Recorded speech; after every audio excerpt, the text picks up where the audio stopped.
ప్రభునందు ప్రియమైన దేవుని బిడ్డలారా, దేవుని మహాప్రేమను బట్టి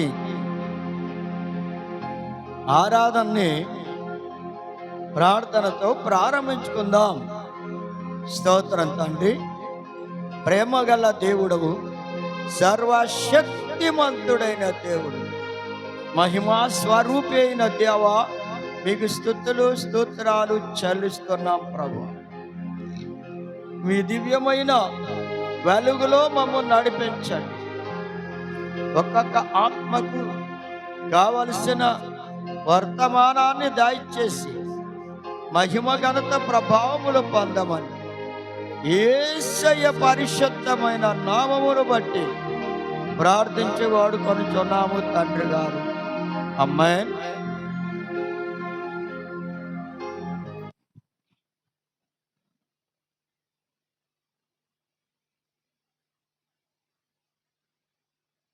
పాస్టర్ గారు పాట పాడిన తరువాత వాక్యాన్ని విందాం.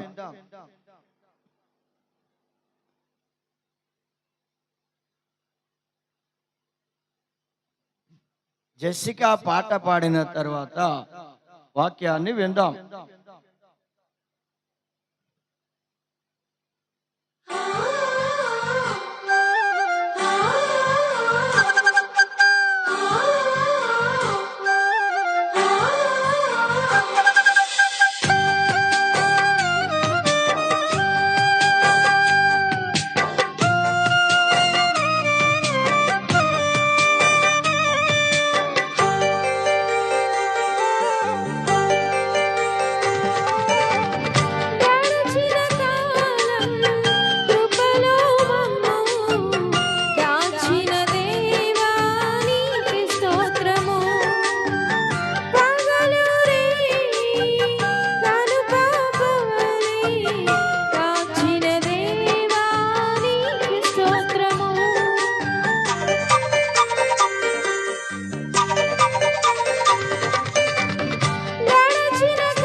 హల్లెలూయా.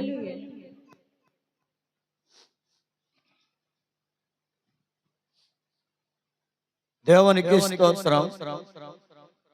సామెతల గ్రంథం 6వ అధ్యాయము 9వ వచనం నుండి 11వ వచనం వరకు చదువుకుందాం. సోమరి, ఎందాక నీవు పండుకొని ఉందువు, ఎప్పుడు నిద్ర లేచెదవు. ప్రేమైన దేవుని బిడ్డలారా, సోమరి, ఎందాక నీవు పండుకొని ఉందువు, ఎప్పుడు నిద్ర లేస్తావు. అసలు ఈ నిద్ర సోమరితనము వలన వచ్చిన నిద్ర. ఎప్పటికీ నిద్ర నుండి లేస్తాడో లేస్తుందో ఎవరికి తెలియదు. ఇది సోమరితనం వలన కలిగిన నిద్ర. ఈ నిద్ర మెలుగు వచ్చిన వాళ్ళు ఇంకా నిద్ర నుండి లేవకుండానే ఉంటారు. మెలకు వచ్చినా సరే నిద్ర నుండి లేవకపోవడమే ఆ సోమరితనం. కనుక ప్రియమైన దేవుని బిడ్డలారా, ఇలాంటి సోమరితనం ఆత్మలో కూడా సోమరితనం గనక వస్తే ఆ ఆత్మీయ సోమరితనం వాళ్ళ జీవితంలో చాలా బాధ కలిగిస్తుంది.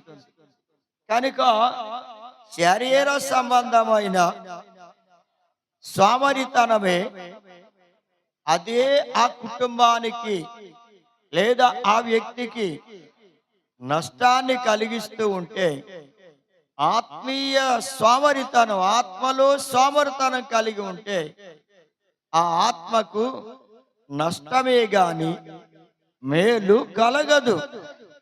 అందుచేత ఆ సోమరి ఏమనుకుంటాడంటే, సామెతల గ్రంథం 6వ అధ్యాయం 10వ వచనంలో, ఇక కొంచెము నిద్రించదను, కొంచెము కొనికెదనని, కొంచెము సేపు చేతులు ముడుచుకొని పరుండెదనని అనుకొనుచూ ఉంటాడు. అంటే సోమరితనము వల్ల ఆ సోమరి ఏం చేస్తాడంటే, ఇంకా కొంచెం సేపు నిద్రపోవాలి, ఇంకా కొంచెం సేపు కొనకాలి, ఇంకా కొంచెం సేపు చేతులు ముడుచుకొని పరుండెదను అనుకుంటాడు. అయ్యా, నీ జీవితంలో ఏ పని చేయకుండా, నీవే పని చేయకుండా ఉండిపోతున్నావు అంటే అది సోమరితనమే. అంటే అతని చేతులు పని చేయనల్లవు అంటే ఏ పని చేయడు, ఏ పని చేయదు. ఈ సోమరితనం తన కుటుంబాన్ని నాశనానికి లేదా అభివృద్ధి కుంటిపడిపోతుంది. సోమరితనం వల్ల ఆ కుటుంబం వర్ధిల్లదు, ఆశీర్వదించబడదు. అందుచేత సోమరితనం వల్ల ఇంకా కొంచెం సేపు నిద్రపోదాం, ఇంకా కొంచెం సేపు కొనికెదాం అని అనుకుంటూ ఉంటారు సోమరి. అయితే వాళ్ళు ఇంకా ఏం చేస్తారంటే, సామెతల గ్రంథం 26వ అధ్యాయం 14వ వచనంలో, ఉతక మీద తలుపు తిరుగుతుంది, అలా తన పడక మీద తిరుగుతూ ఉంటారు సోమరి. ఉతక మీద తలుపు అంటే ఇప్పుడు బందులు వచ్చాయి తలుపులకి. పూర్వం ఉతకలు ఉండేవి. ఆ ఉతక మీద ఆ తలుపు దాని మీద ఆనుకుని ఉండేది. ఆ ఉతక మీద అది తిరుగుతూ ఉండేది. తలుపు మూసినా తెరిచినా తలుపు రెక్కలు ఉతక మీద తిరిగేవి. అయితే ఆ ఉతక మీద తలుపు ఎలా తిరుగుతుందో ఆ మంచం మీద ఆ వ్యక్తి సోమరి ఏం చేస్తాడంటే తిరుగుతూనే ఉంటాడు. అంటే తల వైపు కాళ్ళు వైపు తల కూడా వస్తుంది అన్నమాట. అంటే క్రమము లేని పరిస్థితి వారిలో కలుగుతుంది. అవును దేవుని బిడ్డలారా, ఆత్మీయ సోమరితనం నీలో వస్తే క్రమము లేని జీవితం ఏర్పడుతుంది. ఇక క్రమం ఉండద్దు. అక్రమము చేయువారులారా, మీరెవరో నాకు తెలియదు, అవతలకి పొండి అన్నాడు ప్రభు. క్రమము లేని ఆత్మీయ జీవితం వారి లోపల ప్రవేశిస్తే ఆ దేవుని బిడ్డలని చెప్పుకునే వారి జీవితం, ప్రభు అంటున్నాడు, నీవెవరవో నాకు తెలియదు అంటున్నాడు. అలాంటి పరిస్థితి వస్తుంది గనుక సోమరితనాన్ని విడిచిపెట్టవలసిందే దేవుని బిడ్డలు. ఇంకా ప్రేమైన దేవుని బిడ్డలారా, ఆత్మీయ సోమరితనం ఆత్మలు వస్తే వారు చేసే పని ఏమిటయ్యా అంటే, వారు చేతులతో పని చేయరు. అతని చేతులు పని చేయనల్లవు, లేదా వారి చేతులు పని చేయనల్లవు. చేతులు పని చేస్తే చేతులు అరిగిపోతాయి అనుకుంటారు. చేతులతో పని చేస్తే ఏమైపోతామో అనుకుంటారు. శరీరం ఏమైపోద్దో, నా ఆరోగ్యం ఏమైపోద్దో, నా బలం ఏమైపోద్దో అనుకుంటూ ఉంటాడు సోమరి. సోమరి అయ్యా, సోమరితనం వల్ల చేతులు పని చేయవు, ఇష్టపడవు పని చేయడానికి. మరి భోజనం చేయడానికి కూడా వాళ్ళు ఇబ్బంది పడతారంట. అంటే ఏమిటి? ఆ భోజనం కూడా ఎవరైనా తినిపిస్తే బాగుండును అనుకుంటారంట. అది సోమరితనం. అంత మితిమీరిపోయిన సోమరితనం అలా ఉంటుంది. కనుక భక్తి జీవితంలో వాళ్ళు ఏం చేస్తారంట, వాళ్ళ చేతులు పని చేయనల్లవు అని సోమరుని గురించి నేర్చుకుంటున్నాం గనక, ఆత్మలో సోమరితనం వచ్చిన వారు ప్రార్థన చేయరు, సాక్ష్యం చెప్పరు, సంఘములోనికి రారు, అనగా సహవాసములో పాలు పొందరు, వాక్యము చదవరు. వాళ్ళు దేవుని బిడ్డలని చెప్పుకుంటున్నారు, కానీ వారి లోపలికి ప్రవేశించిన సోమరితనం వల్ల వారు సోమరులై ఉండి ప్రార్థన చేయడానికి ఇష్టపడరు,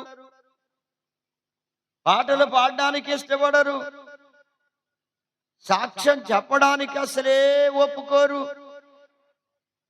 సహవాసములో పాలు పొందరు. అంటే ఆరాధనకు కూడా రారు, వాక్యము చదవరు. అలాంటి పరిస్థితులు వారి లోపల ప్రవేశిస్తాయి. అంటే ఇదంతా ఏమిటయ్యా అంటే బద్ధకం అన్నమాట. ఏమిటండి అది? బద్ధకం. ఈ బద్ధకముతో కూడిన బ్రతుకు ఆత్మకు పనికి రాదండి, శరీరానికి కూడా పనికి రాదు.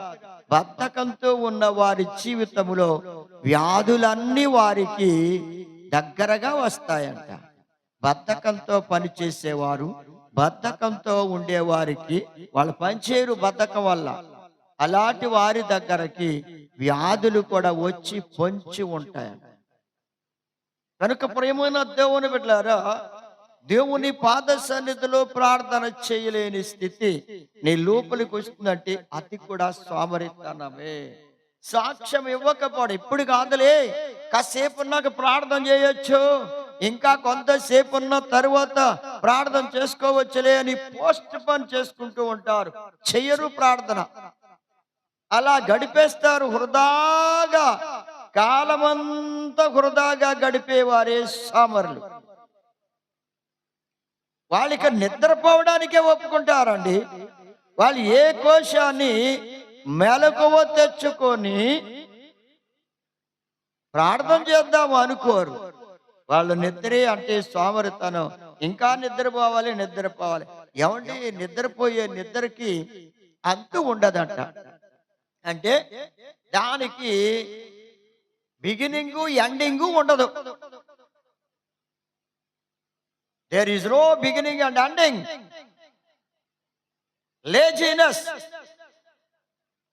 లేజినెస్ కలిగిన వారికి బిగినింగ్ ఎండింగ్ ఉండదు. ఆ సోమరితనానికి అది ఏమి ఉండదంటే ఇంకెప్పుడు నిద్రపోవాలనుకుంటారు. అసలు ఎంత నిద్రపోయినా నిద్ర తీరదే. నిద్రకి ఏమన్నా ఫుల్ స్టాప్ ఉంటుందా అంటే ఉండదు, చాలు అన్న మాట ఉండదంట. సోమరితనం అంత భయంకరమైనది. కనుక ప్రియమైన దేవుని బిడ్డలారా, ఆత్మలో నీకు సోమర్తనం వస్తే ఇవాళ ఎందుకులే ప్రార్థన, రేపు వెళ్ళొచ్చు కదా, ఆదివారం ప్రార్థనకు వెళ్ళొచ్చు, లేకపోతే సోమవారం ప్రార్థనకు వెళ్ళొచ్చు, లేదే మరొక రోజు ప్రార్థనకు వెళ్ళొచ్చు అని ఇలా ఏదో ఏదో ఒక్కొక్క రోజు చెప్పుకుంటూ వెళతారు కానీ అసలు ప్రార్థనకి రావడానికి ఇష్టపడరు. అంటే వాళ్ళు ప్రార్థన చేయరు, సహవాసానికి వెళ్ళరు, ఆరాధనకు వెళ్ళరు, సంఘముతో పాలు పంపును పొందుకోరు, సాక్ష్యం కూడా చెప్పరు. ఏముందని సాక్ష్యం చెప్తారు నిద్రపోయేవాళ్ళు.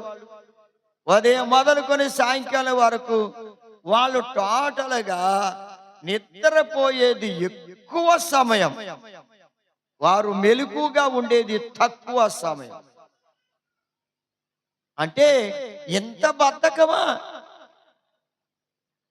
ఆ బద్ధకము ఏదో ఒక రోజున శ్రమపడే పరిస్థితికి దారి తీస్తుంది. నీవెంత బద్ధకంగా ఉంటావో ఏదో ఒక రోజున నీవు శ్రమపడే పరిస్థితికి వస్తావు, అనుమానం ఏమీ లేదు. ఎంత ఓపిక కలిగి నీవు పని చేస్తూ ఉంటావో అంతగా ఆశీర్వదించబడతావు. లేదు నీ బద్ధకం వల్ల చూడండి, జీవితములో ఆత్మలో ఎదగలేవు, వర్ధిల్లలేవు, విశ్వాసములో బలపడలేవు, దేవునికి దూరం అయిపోతూ ఉంటావు. దేవుని మాట వినని స్థితి ఏర్పడుద్ది. ఆ సోమరితనము విననివ్వదు, అసలు ఎవరి మాట విననివ్వదు సోమరితనం. మీరు ఎన్ని చెప్పినా నాకు ఎక్కదు, నా పని నాదే అనుకుంటారు సోమరి. బద్ధకము అంత ప్రమాదకరమైనది, సోమరితనము అంత బాధాకరమైనది అన్న సంగతి వారికి ఆలోచన పుట్టదంట. అది చాలా మంచిది, మేమెంతో మంచి పని చేస్తున్నాను అనుకుంటారు. లేదు లేదు ప్రియమైన దేవుని బిడ్డలారా, నీ జీవితంలో ఆత్మలో సోమరితనం వస్తే ఇక దేవుని పాద సన్నిధికి వెళ్ళబుద్ధి అవ్వదు. అసలు వెళ్ళాలని మనసే రాదు, అలసిపోయాను అని అనుకుంటున్నారు కొందరు పనిచేసి. కానీ సోమరి ఏ పని చేయడు గనుక అసలు అలసటేది, అలసట లేకపోయినా సోమరితనం వారిని దేవుని సన్నిధికి వెళ్ళనివ్వదు. కనుక ఆత్మలో సోమరితనం వస్తే ఇక దేవుని సన్నిధికి రాలేరండి. దేవుని పాదాలు పట్టుకోవడానికి ఇష్టపడరు, వాక్యాన్ని ధ్యానించరు. ఇంతగా దేవునికి దూరం అయిపోయే పరిస్థితి ఏర్పడుతుంది. వాళ్ళు ఏమంటారంటే, సామెతల గ్రంథం 22వ అధ్యాయం 13వ వచనంలో అంటారు వాళ్ళు, సోమరి అంటాడంట, బయట సింహం ఉన్నది, వీధుల్లో నేను చంపబడతానేమో అని చెప్తాడు. బయటికి వెళ్తేనేమో సింహం ఉందంట, వీధుల్లోకి వెళ్తే ఎవరైనా చంపేస్తారేమో అని చెప్తాడు. సోమరి చెప్పే సమాధానం అది. అంటే దాని అర్థం ఏమిటంటే, సాకులు చెప్పి ఏ పని చేయకుండా తప్పించుకోవడం. సాకులు చెప్పి, అమ్మా ప్రార్థనకు రండి, బాబు ప్రార్థనకు రండి అంటే ఆత్మీయ సోమరితనం వచ్చిన వాళ్ళు ఏమంటారంటే, అయ్యా మాకు అసలే కష్టంగా ఉందండి, పనులు ఎక్కువైపోయాయండి. ఏంటి అసలు పని లేదు, ఆత్మలో సోమరితనం అది. శారీరకంగా పనులు ఎక్కువైపోయాయంట, శరీరంలో ఎంతో కష్టపడిపోతున్నామని చెప్తున్నారు. ఆత్మలో సోమరితనం కలిగి ఉన్నా గాని అది వారికి అర్థం కాదు. ఏమంటారంటే, మాకు ఖాళీ లేదండి, మాకు పనులు ఎక్కువైపోయాయండి, మేము రాలేమండి, మాకు ప్రార్థన వద్దండి, మా వల్ల కాదండి, మాకెందుకండి, మేము రామండి అని చెప్తూ ఉంటారు. ఏదో సాకు, ఏదో ఇవన్నీ సాకులు అన్నమాట, అంతే. ఆత్మీయ పట్టుదల, ఆత్మీయ విశ్వాసం ఉన్నవారు ఏ కోశాన్ని కూడా సోమరితనాన్ని ఆత్మలో లెక్క చేయరు. దాన్ని విడిచిపెట్టి చాలా ఓపికతో దేవుని సన్నిధికి వెళ్ళడానికి ఇష్టపడతారు. దేవుని పాదాల దగ్గర చేరి ఆలస్యం చేయకూడదు. దేవుని సన్నిధికి వెళ్ళడానికి త్వరపడాలి, దైవ సన్నిధికి వెళ్ళాలి, సమయానికి వెళ్ళాలి అని తొందరపడిపోతూ ఉంటారు. ఆత్మలో చురుకుదనం కావాలి. ప్రేమనొద్దామని పెట్టారు. ఆలస్యం చేసేవారుగా ఉండకూడదు. చూడండి, సామెతల గ్రంథం 18వ అధ్యాయం 9వ వచనంలో చూస్తే, పనిలో జాగు చేయువాడు నష్టం చేయువానికి సోదరుడు. పని చేస్తారే, ఆ పనిలోనంటే ఆలస్యం చేయకూడదు.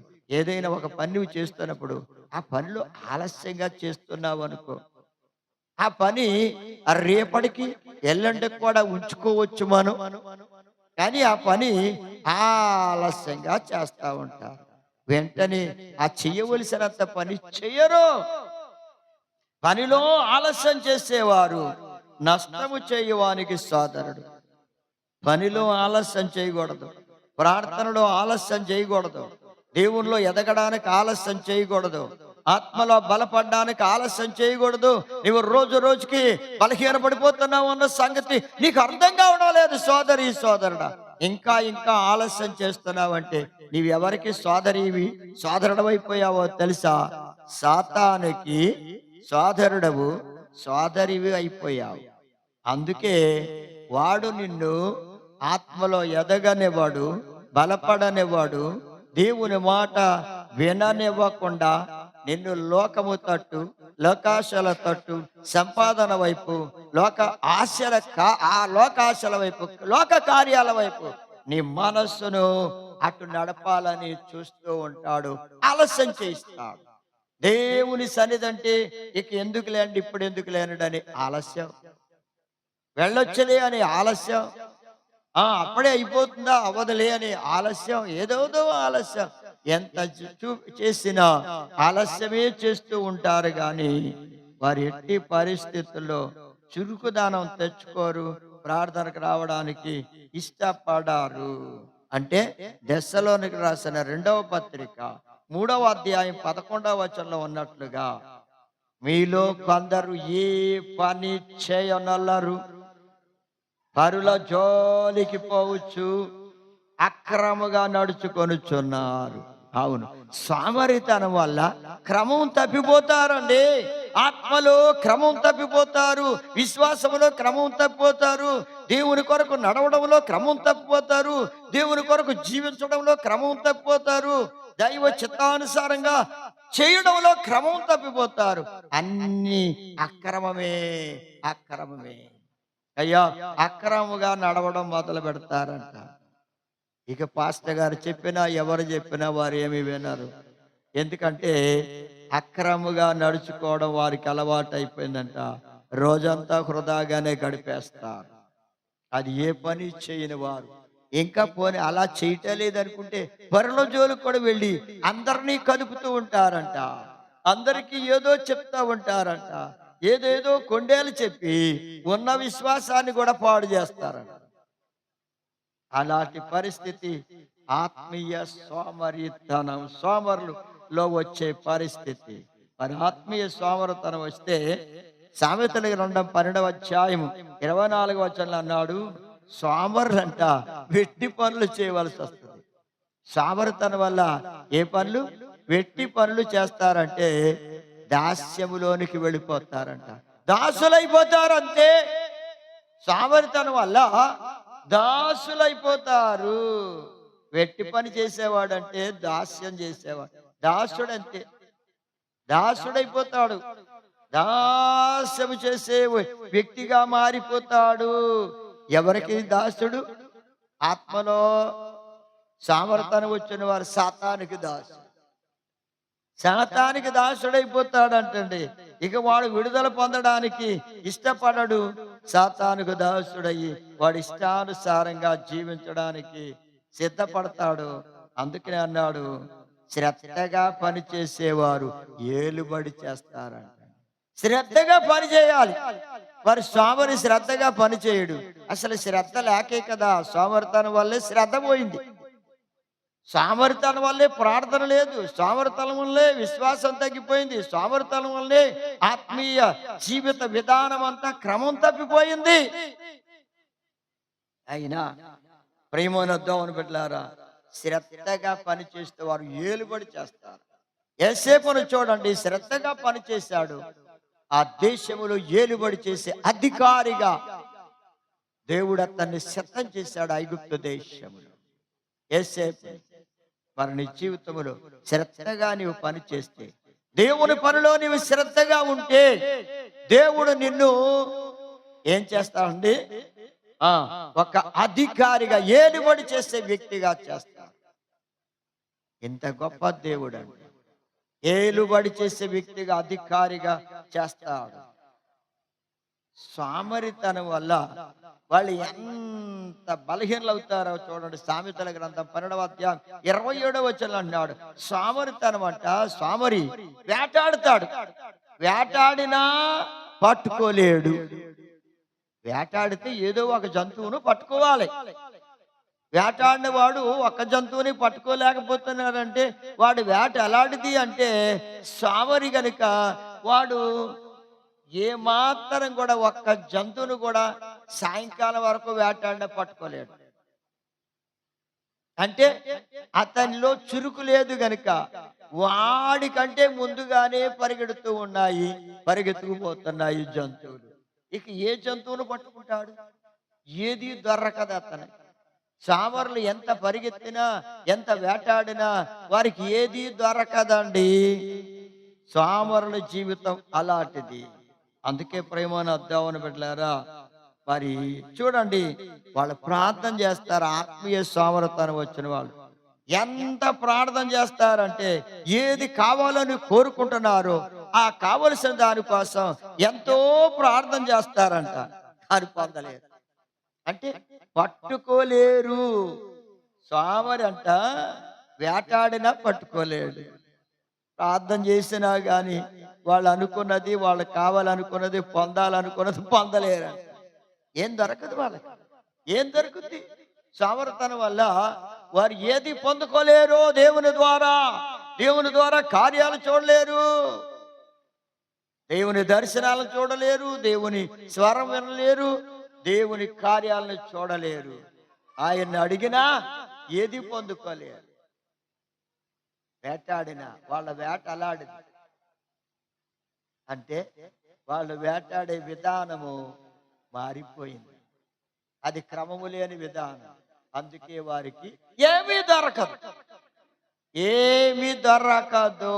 అయ్యా, నీ విశ్వాస జీవితంలో నీవు విశ్వాసిగా ఏమీ పొందలేకపోతున్నావంటే దీనికి కారణం సోమరితనం ఆత్మలో ఉంది. దానిని తొలగించుకోవాలి. శ్రద్ధగా పని చేయాలి. శ్రద్ధగా పని చేయాలంటే చురుగ్గా ఉండాలి. చురుకుగా ఉండట గొప్ప భాగ్యము అన్నాడు.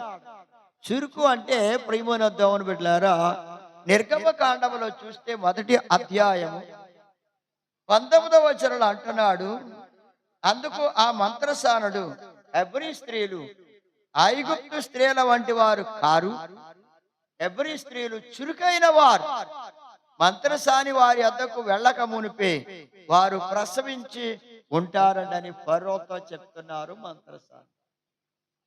అంటే హెబ్రీ స్త్రీలు చాలా చురుకైన వారు.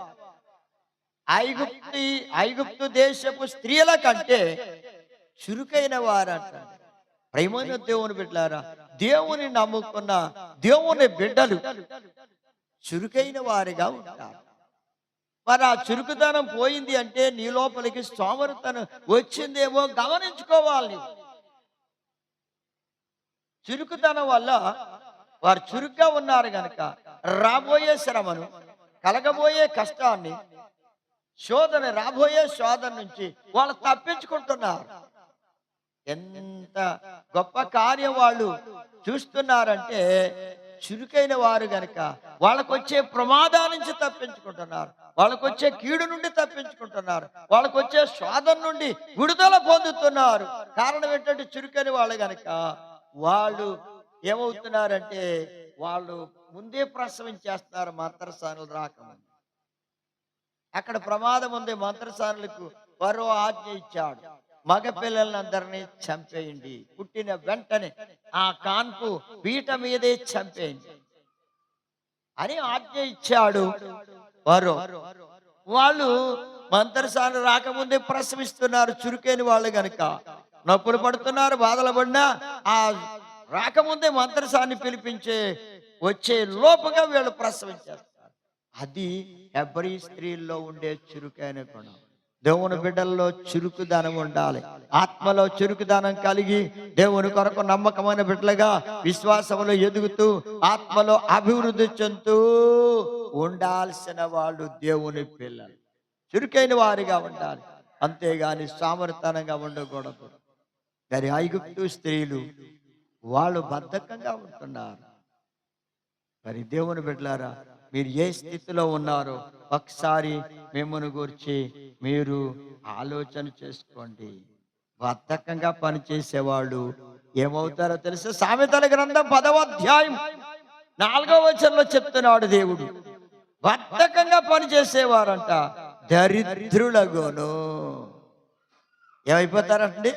బద్ధకంగా పనిచేసేవాడు, బద్ధకంగా పనిచేసే ఆమె దరిద్రుడగును, దరిద్రురాలగును. అయ్యా, బద్ధకం వల్ల వచ్చే పెద్ద ప్రమాదం ఏమిటంటే దారిద్ర్యము వారి దాపుకు వచ్చేస్తుంది. వాళ్ళు దరిద్రులు అవుతారంట. ఇక వాళ్ళని ఎవరు బాగు చెయ్యలేరు. సరే, ఏమంటున్నాడు? బద్ధకంగా పనిచేసామంటే సోమరతనం వచ్చినప్పుడు వాడు దరిద్రులుగా మారిపోతారు. ఉన్నది కూడా పోతుందంటే వాళ్ళు కష్టపడి సంపాదించడం ఎలాగో తర్వాత చూడొచ్చు, కానీ అసలు ఉన్నదే పోతుందంట. వాళ్ళకి ఏదైతే ఉన్నదో ఆ ఉన్నదాన్ని కూడా బాగొట్టుకుంటారంట. ఆ చేసే కొద్దిపాటి ప్రార్థన కూడా మర్చిపోతారంట. ఆత్మలో ఎదిగే ఆ కొద్దిపాటి విశ్వాసాన్ని కూడా విడిచిపెట్టేస్తారంటండి. దేవుని కొరకు నమ్మకంగా ఉండవలసిన కొంచెము నమ్మకం కూడా తొలగిపోతుంది. ఎంత భయంకరమైన స్థితి చూడండి, దరిద్రమైన స్థితి వస్తుందంట. అది ప్రకటన గ్రంథములు అంట 3వ అధ్యాయం 17వ వచనంలో, నీవు దౌర్భాగ్యుడువు, దిక్కుమాలిన వాడవును, దరిద్రుడువును, గుడ్డివాడవును, దిగంబరుడనై ఉన్నావని ఎరుగవు. వాళ్ళకి తెలియదంట. వాళ్ళు దరిద్రత వస్తుంది వాళ్ళ మీదకని వాళ్ళు జాగ్రత్త పడరంటండి. వాళ్ళకి తెలీదు. ఎరగరంటే ఏంటి? బద్ధకంగా పనిచేసే వాళ్ళు దరిద్రుడు అవుతాడు అన్నమాట వాళ్ళకి తెలియదా? తెలీదు. ఎందుకు తెలియదు? వాళ్ళ సామర్థ్యం వాళ్ళ తెలియనివ్వదు. వారి సామర్థ్యం వారికి తెలియనివ్వదు. వారు బద్ధకంగా చేసే పని బద్ధకంగా చేస్తున్నారు గనక వాళ్ళు దరిద్రులు అవుతారన్న సంగతి వాళ్ళు ఎరుగరు అంటున్నాడు. తెలుసుకోలేరు. అబ్బే, ఎప్పుడు ఇలాగే ఉంటాం, ఇక ఆ సంపాదన దానికి అదే వచ్చేస్తుంది, కష్టపడకపోయినా సరే అదే వచ్చేస్తుంది. లేకపోతే భార్య అయితే అనుకుంటుంది భర్త కష్టపడి సంపాదిస్తాడు, నేను కూర్చొని తినవచ్చులే అనుకుంటుంది. అయితే భర్త అనుకుంటాడు నా భార్య ఎంతో కష్టపడి వంట చేస్తుంది అనుకుంటాడు. ఆ వంట కూడా వాడు చేయాలి. ఎందుకని సామర్థ్యం భార్యలో వస్తే ఆ భర్త వంట కూడా చేసుకోవాలి. ఎంత దారుణం! అంతేనండి. దేవుని వాక్యం చెప్తుంది స్పష్టంగా, బద్ధకంగా పనిచేసే వాళ్ళు దరిద్రులు అవుతారు. ఎంత సుఖపడాలని కోరుకుంటావో ఆ సుఖానికి ఒక ఏమిటండి, ఎక్కువ సుఖపడే కొద్ది ఎక్కువ రోగాలు వస్తాయి. అధికమైన సుఖం పడాలనుకున్నప్పుడు అధికమైన రోగాలు వస్తాయి. జాగ్రత్త. ప్రేమన్న దేవుని బిడ్డలారా, పూర్వం ఎక్కువ కష్టపడేవారు వాళ్ళకు రోగాలు చాలా.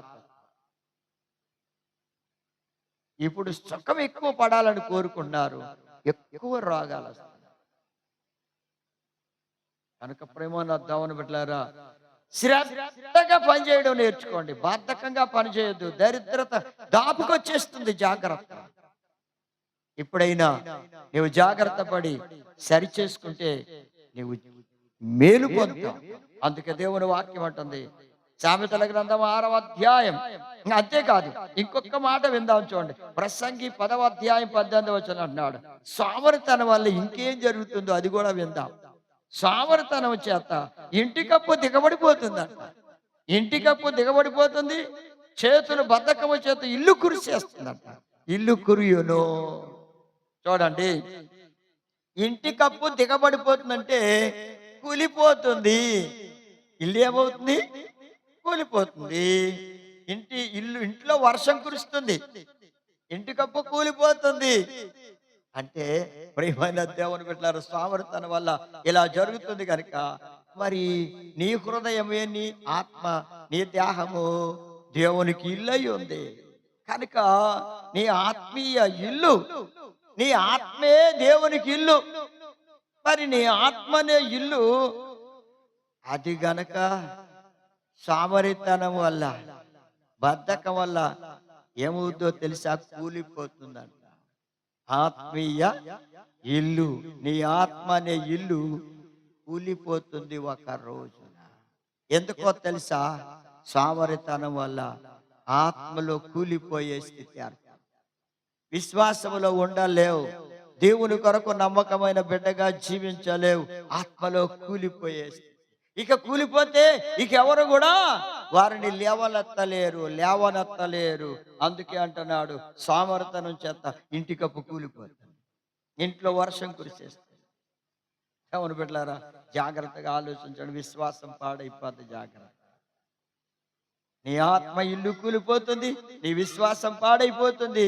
ఇక దేవునిలో నీవు జీవించలేవు, దేవుని రాజ్యములో ప్రవేశించలేవు. దేవుని రాజ్యములో ప్రవేశించడానికి బయలుదేరిన నీవు, దేవుని మార్గములో నడుస్తున్నానని చెప్పుకుంటున్నా నీవు దేవుని చిత్తానుసారంగా నడవాలి.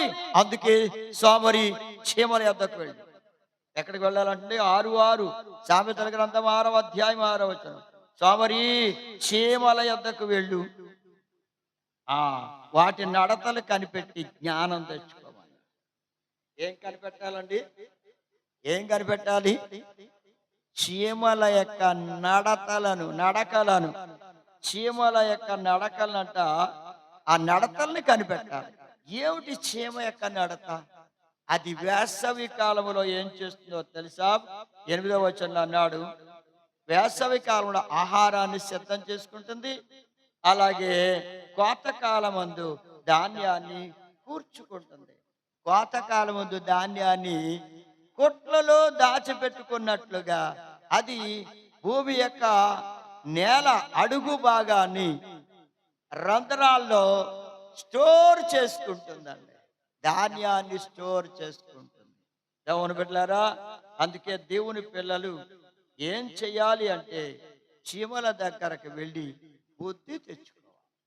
చీమలను చూచి అవి ఎంత కష్టపడుతున్నాయో, వేసవికాలం అంతా ఆహారాన్ని సిద్ధపరిచేసుకుంటున్నాయి. వేసవికాలం అంతా చీమలు చూడండి, వరుసగా చీమలన్నీ దండులా వెళ్ళిపోతాయి, ఒకదాని తర్వాత ఒకటి వెళ్ళిపోద్ది. ఒక్క చీమకి తెలిస్తే ఆహార పదార్థం ఫలానా చోట ఉందని దాని భాషలో అది మాట్లాడుకుని మిగిలిన చీమలన్నీ అక్కడికి తోడుకొని పోతుంది. అంతే, ఆహారాన్ని అవి ఏం చేస్తున్నాయంట? సిద్ధపరచుకుంటాయి. దేవుని బిడ్డలారా, మీరు కూడా ఆహారాన్ని సిద్ధం చేసుకునే వారిగా ఉండాలి. దేవుని వాక్యం అనే ఆహారాన్ని మీరు సిద్ధపరచుకోవాలి. మీ జీవితాల్లో దేవుని వాక్యం అనే ఆహారాన్ని సిద్ధం చేసుకోవాలి. ఆహారం లేకపోతే, నీవు దేవుని వాక్యం అనే ఆహారం లేకపోతే బలపరచబడవు. వాక్యం అనే ఆహారం నీకెంతో అవసరమైంది, ఆత్మకి ఎంతో అవసరం. నీవు బలహీన పడకుండా ఉండాలంటే వాక్యం అనే ఆహారము అవసరమై ఉన్నది. అంతేకాదు, అదేం చేస్తుంటే కోతకాలం అందు, అయ్యా కోతకాలములో ధాన్యాన్ని అది కూర్చుకుంటుంది.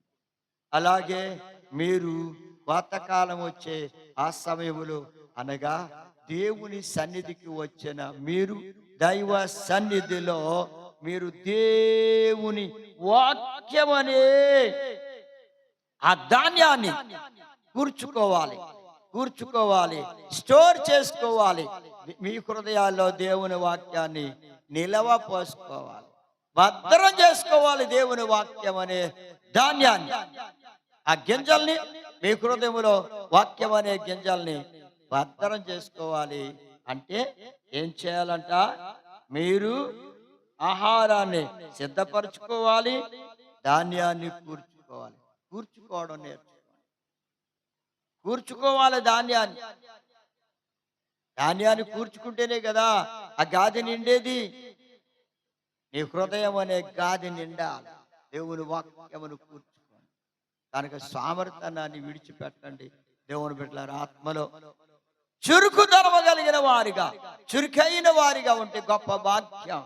ఆశీర్వదించబడతారు. దేవుని కొరకు నమ్మకమైన బిడ్డలుగా ఉంటారు. సమయానికి ప్రార్థనకి రావాలంటే చురుకుతనం కావాలి. సామర్థ్యాన్ని విడిచిపెట్టాలి. ప్రార్థన చేయాలంటే చురుకుతనం ఉండాలి. వాక్యం చదవాలంటే చురుకుతనం ఉండాలి. దేవుని పాదాలు పట్టుకోవాలంటే చురుకుతనం ఉండాలి. దేవుని ద్వారా కార్యాలను చూడాలంటే చురుకైన వారిగా ఉండాలి. చురుకుతనం ఉండాలి. సామర్థ్యం ఉండకూడదు. ఇక సామర్థ్యాన్ని విడిచిపెట్టి చురుకైన బిడ్డలుగా ఆత్మలో జీవించడానికి దేవుడు తన కృప మీకు అనుగ్రహించును గాక. ఆమేన్. ప్రార్థన చేద్దామండి. స్తోత్రమునైన ప్రేమ గల తండ్రి, మీ మహాప్రేమను బట్టి బిడ్డలు విన్న వాక్యాన్ని వారి హృదయాల్లో ముద్రించండి. చీమలను చూచి జ్ఞానం తెచ్చుకొని, బుద్ధి తెచ్చుకొని జాగ్రత్త పడాలని మీ లేఖనం చెప్తుంది. అలా నాయన ఆత్మలో సామర్థ్యాన్ని విడిచిపెట్టి జాగ్రత్త పడి మీ బిడ్డలుగా జీవించడానికి బిడ్డలను సిద్ధం చేయమని యేసయ్య పరిశుద్ధ నామమును బట్టి ప్రార్థించేవాడు కొనుచున్నాం. ఆమేన్. మన తండ్రి అయిన దేవుని ప్రేమ, ప్రభు అయిన యేసుక్రీస్తు వారి కృప, పరిశుద్ధాత్మ అన్యోన్య సహవాసం బిడ్డలందరికీ సదాకాలం తోడే నడిపించు. ఆమేన్.